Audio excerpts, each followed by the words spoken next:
Hello everyone and welcome back to RS only. तो आज हम लोग डिस्कस करने वाले हैं हमारी पॉलिटी सीरीज का next topic, that is union and its territories. ठीक है, फर्स्ट आपका जो पार्ट है कॉन्स्टिट्यूशन का, article 1 to 4, it deals with your union and its territories. Okay, articles 1 to 4 क्या है, कैसे क्या हुआ था, that all we will be discussing today. ठीक है, तो सबसे पहले आर्टिकल 1 जो है वो डिस्क्राइब करता है that what is the name of our country and what kind of a polity we are. Okay, so it states that India that is what, that is Bharat. क्या बोल रहा है वो इंडिया को? India that is Bharat. अभी बहुत ज्यादा एक कंट्रोवर्सी चली थी that what should we call India, India बोले हम या भारत बोले। ठीक है, तो कॉन्स्टिट्यूशन ने 1946 के बाद में ही बता दिया था, 1947 के बाद में ही बता दिया था, कॉन्स्टिट्यूएंट असेंबली के बनने के बाद में, इंडिपेंडेंस के बाद में, कि हमारा जो संविधान है उसने इंडिया को क्या बोला, it is that India that is Bharat. तो इंडिया बोल लो भारत बोल लो एक ही बात है, रहेगा तो वही, right. So the article number 1 it states that India that is Bharat. India that is Bharat हमने क्यों बोला? क्योंकि हमारी जो कॉन्स्टिट्यूएंट असेंबली थी वो यूनानिमसली रीच करी इस पर्टिकुलर आइडिया के ऊपर, right.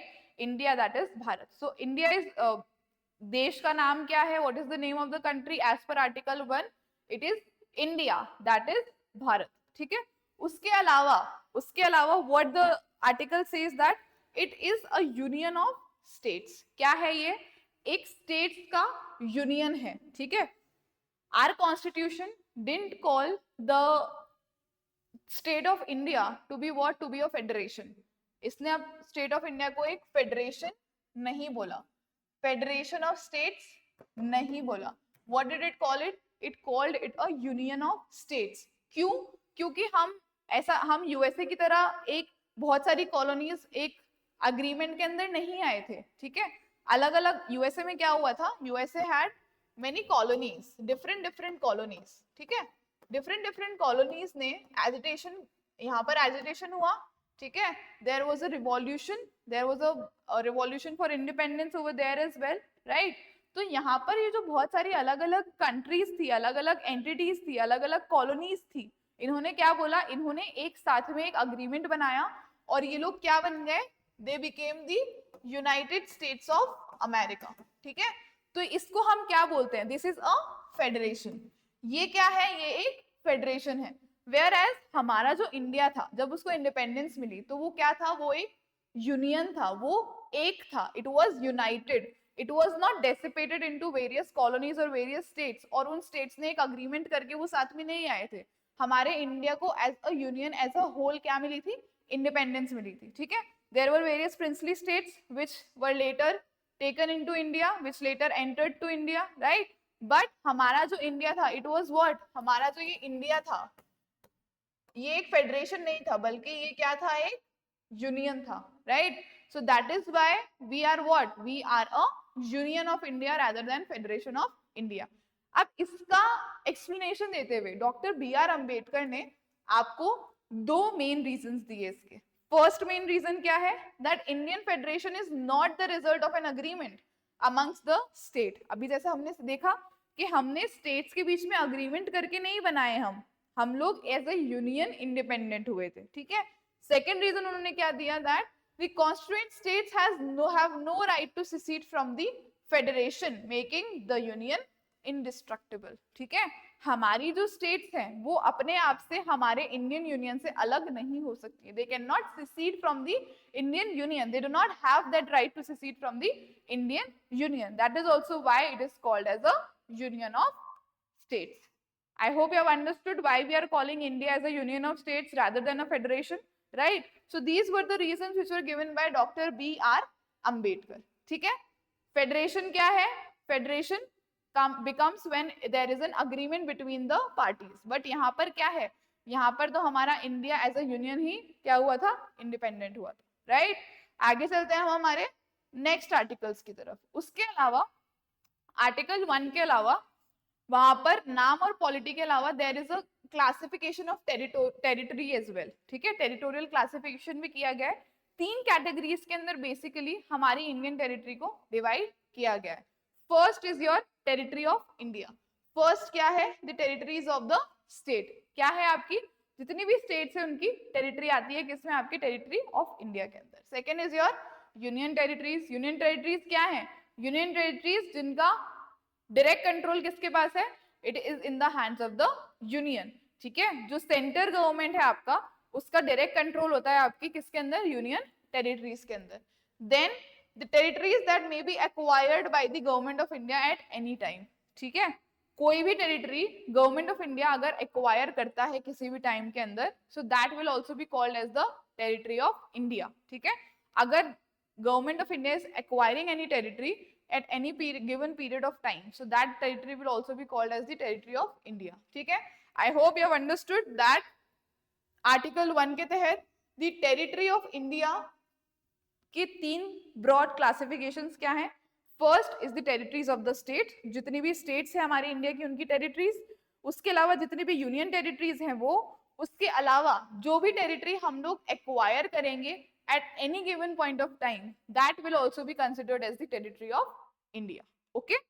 Now there is a difference, territory of India जो है it is a wider expression than the Union of India। Why it is saying it, because Union of India basically वो एक piece of land है, ठीक है, जो कि हमारे भारत का नक्शा है, that is what, that is your Union of India, ठीक है।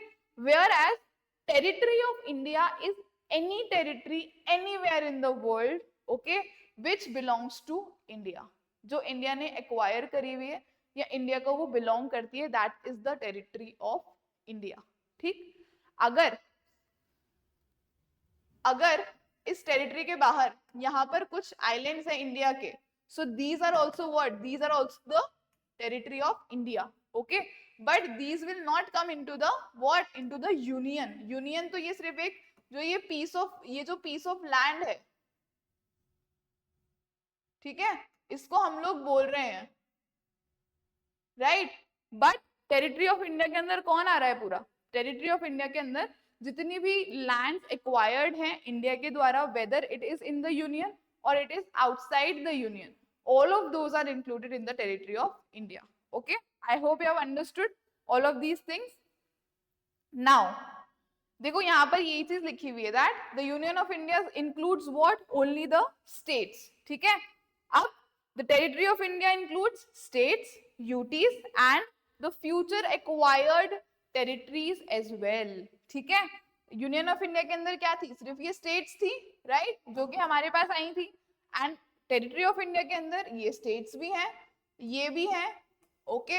और अगर इन फ्यूचर हम कोई टेरिटरी ऑक्यूपाई करते हैं, एक्वायर करते हैं, तो वो भी किस में इंक्लूड होगा, आपके टेरिटरी ऑफ इंडिया के अंदर, ठीक है। और टेरिटरी ऑफ इंडिया के अंदर एक्वायर हम कैसे करेंगे, because we are what, we are a sovereign state, right.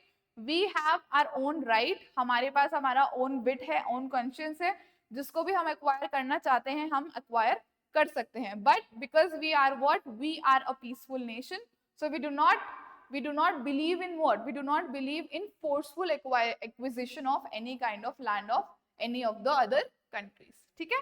But we are what, we are a sovereign state, मतलब किसी भी एक्सटर्नल फोर्स का हमारे डिसीजन मेकिंग के ऊपर कोई भी इन्फ्लुएंस नहीं होगा, ठीक है।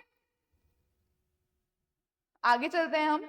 अब उसके बाद में आते हैं आपके आर्टिकल 2 और आर्टिकल 3। आर्टिकल 1 समझ में आया, आर्टिकल 1 ने नेम बताया, हमारा टाइप ऑफ पॉलिटी बताई, आपकी टेरिटरीज बताई है, right. Now comes your article number 2। Article number 2 क्या कहता है, article number 2 it tells about the parliament's power, ठीक है। आर्टिकल नंबर 2 और 3 दोनों पार्लियामेंट की पावर के बारे में बात करते हैं।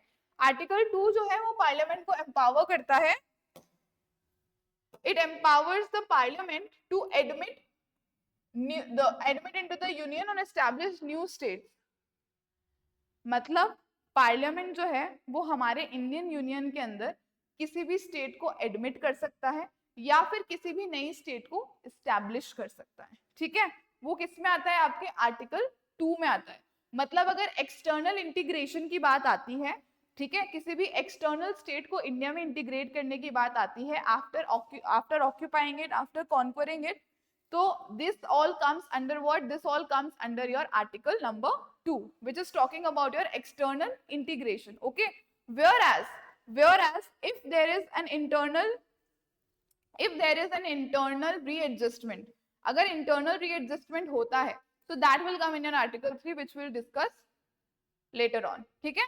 So article 2 relates to what? To the entry or establishment of new states that are not part of Indian Union. मतलब जो पहले से part नहीं है, but now the parliament is making it a part of the Indian territory. Okay? I hope you have understood. अगर किसी external integration की बात होती है इंडिया के अंदर, तो वो कौन सा आर्टिकल डील करेगा? It will be dealt with article number 2.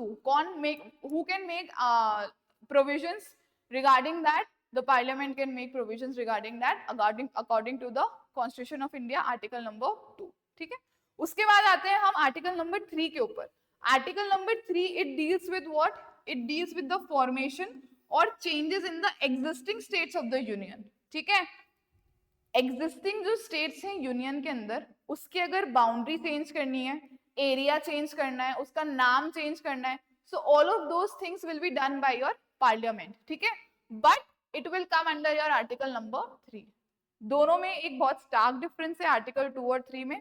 2 बात कर रहा है किसकी? 2 is talking about your external integration in India, right? And 3 is talking about internal readjustment. Okay? So this is the major and stark difference between your article number 2 and article number 3. इसके अंदर बहुत बच्चे बहुत बार confuse होते हैं article 2 और 3 के अंदर. Article 2 is talking about external integration, whereas article 3 is talking about your internal readjustment. ठीक है? यही ये चीज बोल रहा है. Under article 3, Parliament is authorized to perform various actions concerning existing state, increase or decrease the area of that particular state. ठीक है? Altering its boundaries or altering its name. ठीक है? And the power of the power of forming a new state includes uniting 2 or more states or separating territory from its existing state. मतलब जैसे तेलंगाना के case के अंदर हुआ था, right? Telangana was created, right? किसके पास थी ये पावर उसको क्रिएट करने की? It was with the parliament.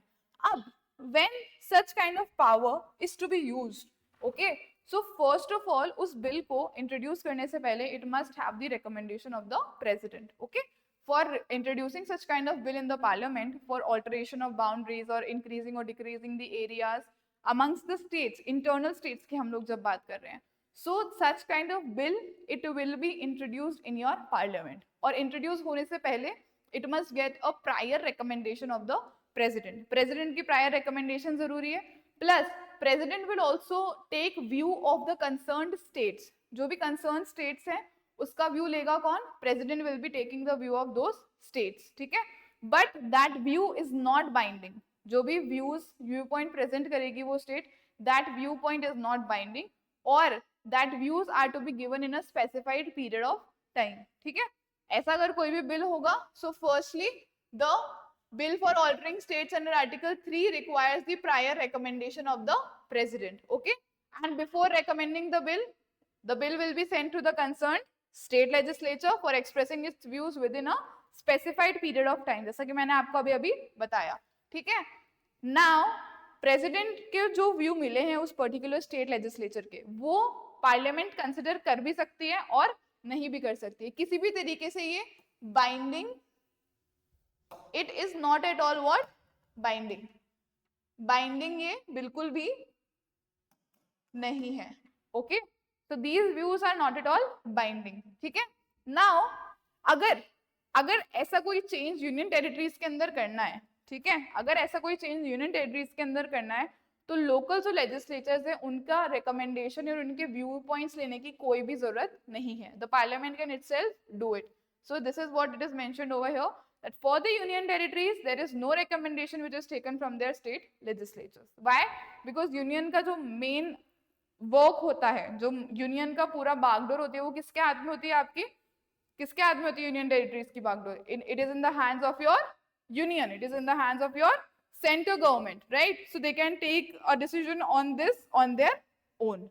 ठीक है? अब ये जो ये procedure है, this procedure, it creates what? It creates an indestructible union. Yes or no? Indian Union को ये क्या बना रहा है? Indestructible बना रहा है. But its states, उसकी जो states है वो क्या है? Destructible है. मतलब इंडिया एज अ यूनियन तो इंडिस्ट्रक्टिबल है, कोई भी स्टेट उससे बाहर नहीं जा सकता, but the internal states, the states internally can be altered, the states internally are destructible. So that is what it is making, it is making India as an indestructible union of destructible states. ठीक है? Why? Because the union does not allow any state to secede itself, but the states within the union, they can be readjusted. ठीक है? That is why we are calling it what?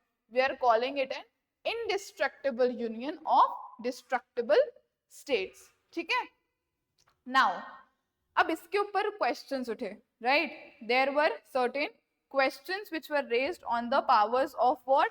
On the powers of seceding India's territory to foreign nations. ठीक है?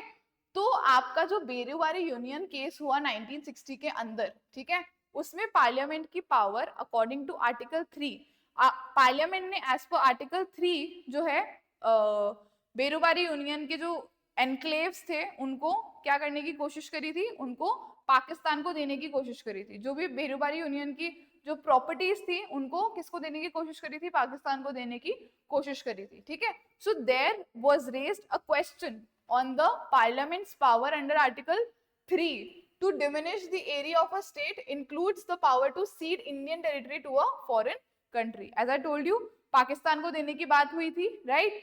तो यहाँ पर question उठा कि article 3 के तहत क्या पार्लियामेंट के पास ये पावर भी है कि वो अपने इंडिया की जो टेरिटरी है वो किसी और देश को सीड कर सकती है? So then supreme court said that no, the parliament does not have that power to what? To cede the territories of what? Territory of India to a foreign country under article number 3.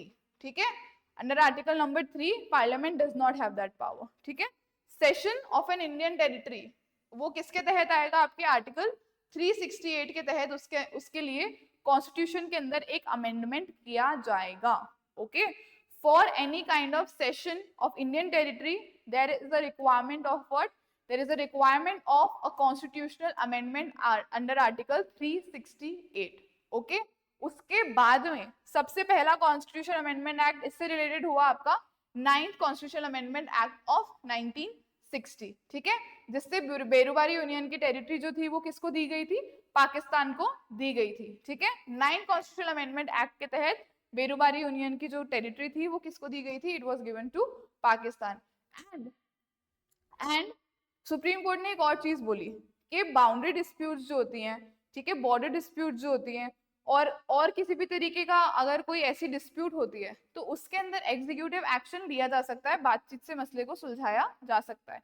लेकिन when it comes to a cession of property, a cession of Indian territory to foreign country, उसके लिए क्या जरूरी है? उसके लिए आपका constitution amendment जरूरी है. लेकिन अगर सिर्फ एक बाउंड्री डिस्प्यूट है, कोई इतना मेजर वो नहीं है, तो उसके अंदर क्या हो सकता है? उसके अंदर एग्जीक्यूटिव एक्शन से भी काम हो सकता है, राइट? उसके बाद में एक और कॉन्स्टिट्यूशनल अमेंडमेंट एक्ट हुआ. ठीक है? क्यों हुआ? There were certain enclaves of India and Pakistan. India and Pakistan या India and Bangladesh, East Pakistan की हम लोग जो बात कर रहे हैं. तो इंडिया और बांग्लादेश एनक्लेव्स क्या होते हैं? For example, this is your Indian property. ठीक है? अब इंडिया की प्रॉपर्टी के अंदर यहां पर ये बांग्लादेश का है. Okay? And again this land belongs to India, क्योंकि राजा महाराजाओं का टाइम था, साम्राज्य थे पहले, इंडिपेंडेंस से हमारे पहले, राइट? तो इस तरीके की प्रॉपर्टीज थी बहुत ज्यादा, एक के अंदर एक प्रॉपर्टी अलग अलग कंट्रीज को बिलोंग कर रही थी. ये प्रॉपर्टी इंडिया की हो गई, ये प्रॉपर्टी बांग्लादेश की हो गई, और ये प्रॉपर्टी किसकी हो गई? वापस से इंडिया की हो गई. तो इस कंडीशन के अंदर डिसाइड नहीं हो पा रहा था कि किसकी क्या है, और इसकी वजह से एडमिनिस्ट्रेशन के अंदर बहुत प्रॉब्लम्स आ रही थी. तो India and Bangladesh they mutually decided to exchange certain enclaves. ठीक है? एंड इसके लिए क्या आया? आपका 100th कॉन्स्टिट्यूशनल अमेंडमेंट एक्ट. क्या आया आपका? 100th constitutional amendment act was enacted. ठीक है? और एक्सचेंज ऑफ टेरिटरीज या एक्सचेंज ऑफ एनक्लेव्स हुआ था किसके साथ में? इंडिया का बांग्लादेश के साथ में. Okay? I hope you have understood. First हमारा कब हुआ? 9th constitutional amendment act, when India and Pakistan के बीच में बेरुबारी यूनियन की टेरिटरीज क्या हुई? एक्सचेंज हुई. देन वाज विद बांग्लादेश, जहां पर हमने कुछ एनक्लेव्स जो थे हमारे वो एक्सचेंज किए विद बांग्लादेश। ठीक है, I hope you have understood what we were trying to say over here कि अगर आर्टिकल 3 के तहत सुप्रीम कोर्ट ने क्या बोला, पार्लियामेंट के पास पावर नहीं है to cede territory of India to a foreign country. ठीक है, however if there is just a border dispute or something like that, so an executive action can work, उसके लिए कॉन्स्टिट्यूशन अमेंडमेंट की जरूरत नहीं है। ठीक है, आगे चलते हैं हम। नाउ स्टेट्स जो थी इंडिया के अंदर वो विद आफ्टर इंडिपेंडेंस बहुत तरीके से इवॉल्व हुई। जैसे अभी रिसेंट इवोल्यूशन अगर आप देखोगे तो there was a formation of 2 union territories, that was Jammu and Kashmir and Ladakh. पहले जम्मू एंड कश्मीर क्या था, इट वाज अ स्टेट, उसको स्टेटहुड था। Now Jammu and Kashmir is what, it is a union territory and with that Ladakh has also been made a union territory. ठीक है, so now post independence how many 549 princely states were there. दो चीजें थी, provinces थी और princely states थी। Provinces were direct under the control of Britishers, right, और provinces को जैसे इंडिपेंडेंस मिली वैसे प्रोविंसेस इंडिपेंडेंट हो गया और यूनियन ऑफ इंडिया में शामिल हो गई, right. And the princely states they were given a choice that whether they can be going with India or they can go with Pakistan. ठीक है, so most of the princely states which were there in the Indian Union, they decided to come with India, except for these 3 states, that was Hyderabad, Junagadh and Kashmir.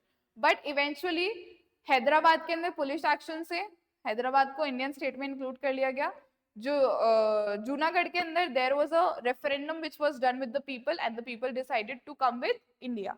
ठीक है, whereas in Kashmir there was a instrument of accession which was given, जो वहां के राजा थे उनसे हमने क्या sign करवाया, there was an instrument of accession कि now in Kashmir is officially the part of India, Kashmir has officially sided with India। ठीक है, सो इस तरीके से हमारा जो ये यूनियन था ये कंप्लीट हुआ।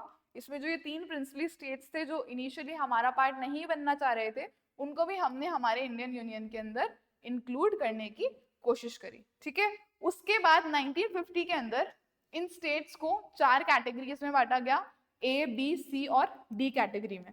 अब नाउ द क्वेश्चन वाज कि हम हमारे इंडिया को किस तरीके से रीऑर्गेनाइज करें, व्हाट शैल बी दी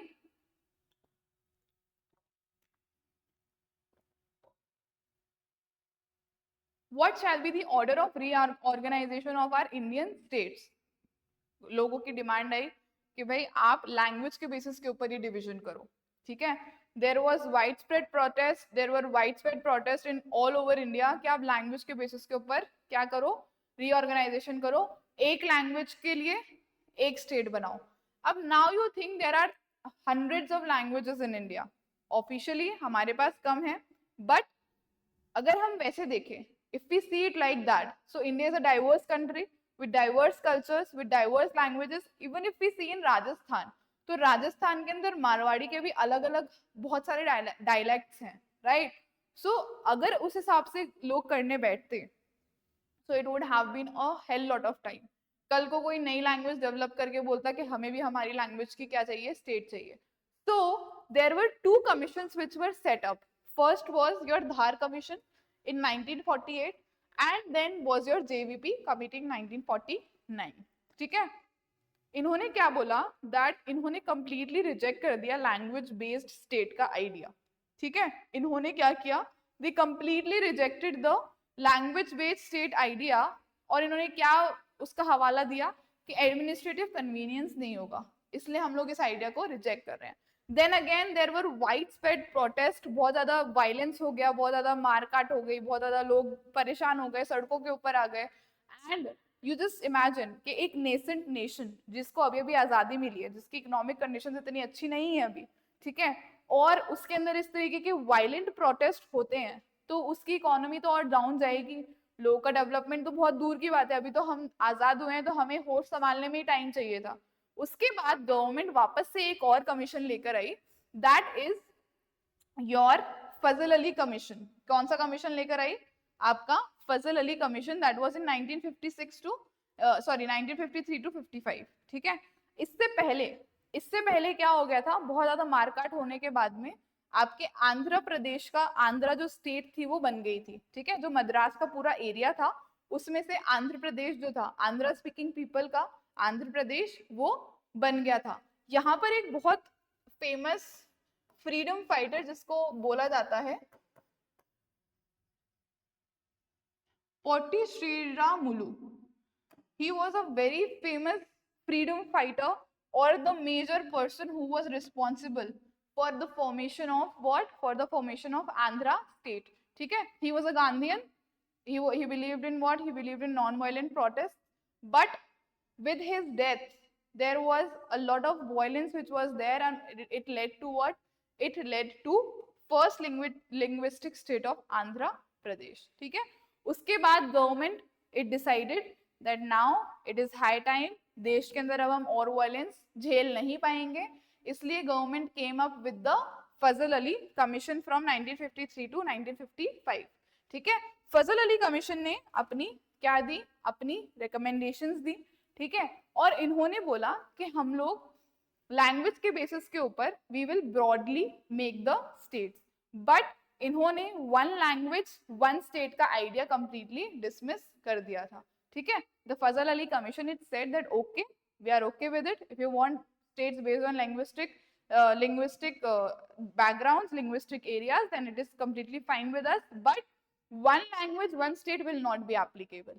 ठीक है, तो दो linguistic basis के ऊपर states का bifurcation हुआ, states का reorganization हुआ, but one state one language का आइडिया को कंप्लीटली उन्होंने रिजेक्ट कर दिया था. ठीक है, नाउ लिंग्विस्टिक रीऑर्गेनाइजेशन से स्टेट रीऑर्गेनाइजेशन हुआ आपका 1956 के अंदर, राइट. उसके अंदर सबसे पहले स्टेट रीऑर्गेनाइजेशन एक्ट आया आपका 1956 के अंदर, राइट. फोरफोल्ड जो क्लासिफिकेशन था A B C D category का, उसको कंप्लीटली क्या कर दिया गया, उसको कंप्लीटली हटा दिया गया. ठीक है, और 14 स्टेट्स एंड 6 यूनियन टेरिटरीज को एस्टैब्लिश कर दिया गया. ठीक है, इस बेसिस के ऊपर क्या क्या स्टेट्स बनी, सबसे पहली आपकी महाराष्ट्र और गुजरात बना. बॉम्बे स्टेट जो था उसमें से मराठी स्पीकिंग पीपल के लिए महाराष्ट्र बना और गुजराती स्पीकिंग पीपल के लिए गुजरात बना, राइट. सो सबसे पहले 1960 के अंदर आपका महाराष्ट्र और गुजरात बना फ्रॉम द बॉम्बे स्टेट. ठीक है, then came your Nagaland. Nagaland कहाँ से, नागा हिल्स और असम का कुछ रीजन था, उससे आपका एक सेपरेट नागा पीपल के लिए क्या बना, नागालैंड बना in 1963. Then Haryana and Chandigarh was formed. ठीक है, फ्रॉम पंजाब, पंजाब का बाइफर्केशन होके हरियाणा बना 17 state and Chandigarh was made a UT in 1966. Okay, by bifurcating what, by bifurcating Punjab. Then Telangana, अभी आपको रिसेंट अगर याद होगा 2014 के अंदर, right, it was created out of your Andhra Pradesh. Telugu Tamil है ना, राइट. ये सारे जो स्पीकिंग पीपल थे इनके बीच के अंदर भी आपस में बहुत ज्यादा क्या होते हैं, बहुत ज्यादा वो होते हैं, डिस्प्यूट्स होते हैं, right. If you consider south as one, so south is not one, south is also divided based on their language. okay, वहां पर ऐसा नहीं है कि सारे साउथ के पीपल जो हैं they are united, no, there is a stark division on the basis of language in the south as well. ठीक है, now अभी रिसेंट में क्या हुआ, 2019 में क्या हुआ, after your revocation of article 370, article 370 के रिवोकेशन के बाद में state of Jammu and Kashmir उसको रीऑर्गेनाइज करके 2 यूनियन टेरिटरीज बन गई, Jammu and Kashmir 1 union territory and Ladakh without एक अनदर यूनियन टेरिटरी. एक में लेजिस्लेचर है, दूसरे में लेजिस्लेचर नहीं है, जिसके लिए the people of Ladakh are protesting, उनका प्रोटेस्ट चल रहा है बहुत ज्यादा, that the union territory of Ladakh must also get what, it must get a statehood, है ना. इसके लिए तो लड़ाई चल रही है वहां पर. if you would have heard of the name of Sonam Wangchuk, right. so this is the history of Ladakh which we are reading right now. okay, so I hope you have understood कि state India के अंदर reorganisation किस तरीके से होता है, क्या चीजें होती हैं. This is a question which I need you people to answer in the comment section. What does it say that one of the following statement is incorrect. Point out कौन सी statement इनमें से incorrect है. That the state of Bombay was split up into Gujarat and Maharashtra. अभी हमने देखा, yes it was. The state of Mysore was renamed as Tamil Nadu. I don't know. You have to answer it in the comment section. Himachal Pradesh was previously in the list of union territories. Goa was separated from Daman and Diu. 2016 का question है, थोड़ी और research करो। State reorganisation act मैं अलग से पढ़ाऊंगी, इसके अंदर हमने वो इंक्लूड इसलिए नहीं किया क्योंकि we will be reading it otherwise as well. So for this you have to do a little research and then you have to answer it in the comment section. और जब हम रीऑर्गेनाइजेशन एक्ट पढ़ लेंगे अच्छे से तो फिर तो आप इसको इजीली आंसर कर ही पाओगे, right? So this is the question which you need to answer in your comment section. This is all about today. आज की क्लास में बस इतना ही। आई होप आपको आर्टिकल 2 और 3 के बीच में डिफरेंस समझ में आया होगा, right? And you would have understood that what exactly are articles are saying over here. Citizenship, oh sorry, union and its territories आपको समझ में आया होगा. We will be taking up citizenship next, okay? And till then I want you people to actively learn and actively recall, okay? So this is all about your union and its territories. ठीक है, next video के अंदर हम citizenship के लिए मिलेंगे. Till then keep working hard, keep learning and all the very best. Thank you so much.